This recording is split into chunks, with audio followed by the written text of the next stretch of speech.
June 2012, question 8 asks us to sketch y equals 7 to the power of x. Any exponential graph looks the same, and it always goes a bit like that.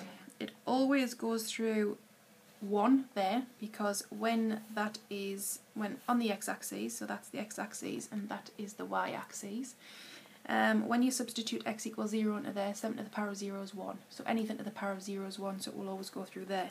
You need to make sure that this tapers off to the end and it looks like it's going down. The x-axis is an asymptote, so it never actually touches the x-axis, but you need to make sure that it goes down in direction. So that was question A. And then question B asks you to solve two equations, which is 7 to the power of x and 7 to the power of 2x. These are both equal to y. So if they're both equal to y, then you can put both things together because they are equal to each other. So if you do that, then you have an equation. Now, because you've got two powers of x's, you're going to have to use a substitution here and try and make it look like a quadratic. So if we take that minus 7x to there and put the minus 12 there, it should start to look like a quadratic. If you use a substitution of y equals 7 to the power of x, that means that's minus y, that's minus 12, and all you've got to do was work out what this was.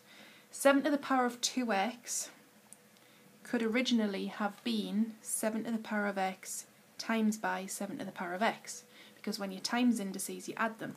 So if we're using the substitution of y for 7 to the power of x, that is the same as y times y, which is y squared. So if you stick a y squared in there in place, you've got a nice quadratic to factorise.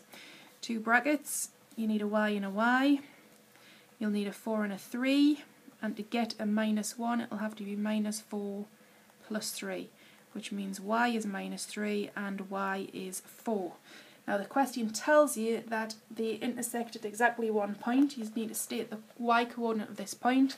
If you have a look at the graph, it doesn't matter what graph you stick on top of there, it's never going to intersect below the x-axis or below the x-axis, so y equals minus 3 is not a solution, so that's an impossible solution, so y equals 4 is your answer.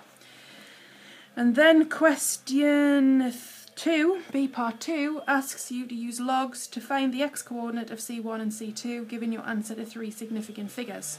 Well, we already know that y is 4, so using the easiest one that you've got, 7x equals y, so that means 7 to the power of x is equal to 4. To get an x down into the working line, you've got a power, so you need to x log 7 it. If you log the left-hand side, you need to log the right-hand side, which means that x is log 4 divided by log 7. Or use your base key on your calculator. So all you've got to do is do log 4, make sure that you close your bracket, divided by log 7. Doesn't matter about closing the bracket on that one. And the answer is 0.712 to 3 significant figures. So that is 0.712.